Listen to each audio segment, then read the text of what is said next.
লাঠিচার্জ, কোনোটাই বাদ রাখে। জুলাই অভ্যুত্থানের বর্ষপূর্তি উপলক্ষে জাতীয় প্রেস ক্লাবে যুগপৎ আন্দোলনের শরিক গণতন্ত্র মঞ্চের আলোচনা সভা। ১৫ বছরের আন্দোলন ও জুলাই অভ্যুত্থান সহ নির্বাচন প্রসঙ্গে মতামত তুলে ধরে রাজনৈতিক দলগুলো। জনপ্রত্যাশা, মানুষের আশা, মানুষের স্বপ্ন মুক্তি পাবে। গণতন্ত্র বিরোধীরা জোটবদ্ধ হচ্ছে উল্লেখ করে বিএনপি মহাসচিব বলেন, ৭১ ও স্বাধীনতার প্রশ্নে কোনো আপোষ হবে না। দেশের পরিস্থিতি আরো জটিল হওয়ার আগেই দ্রুত নির্বাচন আয়োজনের আহ্বান তার। ১৯৭১ হচ্ছে আমাদের কিন্তু মূল কথা, স্বাধীনতা যুদ্ধ আমাদের মূল কথা, ওইখানে আমাদের কোনো কম্প্রোমাইজ নাই। যারা গণতন্ত্রে বিশ্বাস করে না, যারা শোষণহীন সমাজ গড়ে ওঠার যে রাজনীতি, সে রাজনীতি বিশ্বাস করে না, তারা আবার জোট পাকাচ্ছে।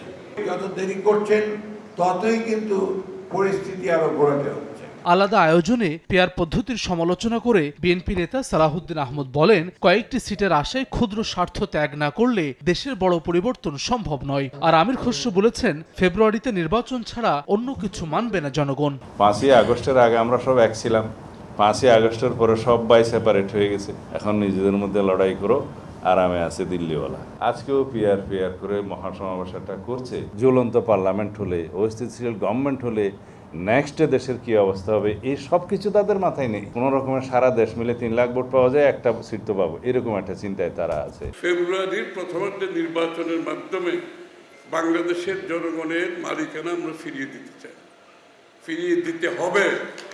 আর কোনো পথ নাই, আর কোনো পথ গেলে সেই পথ বাংলাদেশের জন্য বিপদ ডেকে আনবে।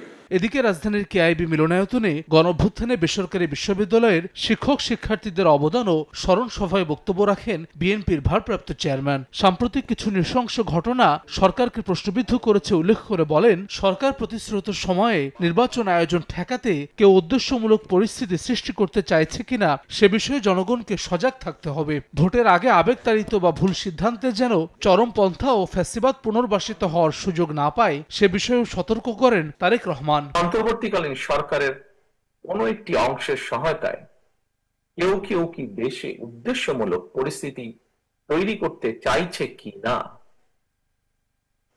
সোশ্যাল মিডিয়া সহ বিভিন্ন জায়গায় মানুষের কথা শুনলে বোঝা যায় এই বিষয়টিও জনমনে জিজ্ঞাসা রয়েছে। আসন্ন জাতীয় নির্বাচনের ব্যাপক গুরুত্ব রয়েছে। সুতরাং আপনাদের, আমাদের সকলের কোনো আবেগ তাড়িত কিংবা ভুল সিদ্ধান্তের কারণে রাষ্ট্র রাজনীতিতে ভবিষ্যতে আর যাতে কোনো চরমপন্থা কিংবা ফ্যাসিবাদ পুনর্বাসিত হওয়ার সুযোগ না পায় সে ব্যাপারে আপনাদেরকে তথা সমগ্র দেশবাসীকে সতর্ক এবং দায়িত্বশীল ভূমিকা পালন করতে হবে। রাজনৈতিক অভিলাষ পূরণে জনগণের রায়ের বিকল্প নেই উল্লেখ করে মানুষ যেন পছন্দের প্রার্থীকে ভোট দিতে পারে এমন পরিবেশ নিশ্চিতের আহ্বান জানান তারেক রহমান। ব্যাপক গুরুত্ব। হাসান ওয়ালি, সময় সংবাদ, ঢাকা।